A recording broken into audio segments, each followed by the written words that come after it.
নমস্কার, কবিতার নাম ভূতের বুদ্ধি। ওম শান্তি। কলকাতায় ভালো গিয়েছিলাম আছো? জরুরি এক কাজে।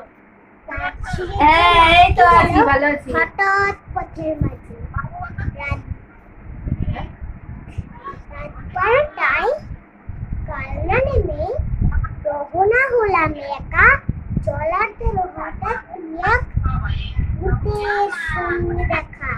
ও বলল,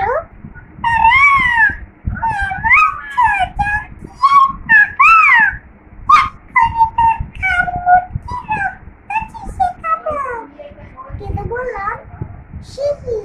আমি থুরথুরে এক বুড়ো, আমার দেহের রক্ত শীতল, ঠান্ডা বরফ পুরো। তার চেয়ে ভাই পাকড়ে কোনো জোয়ান ছেলে মেয়ে দারুণ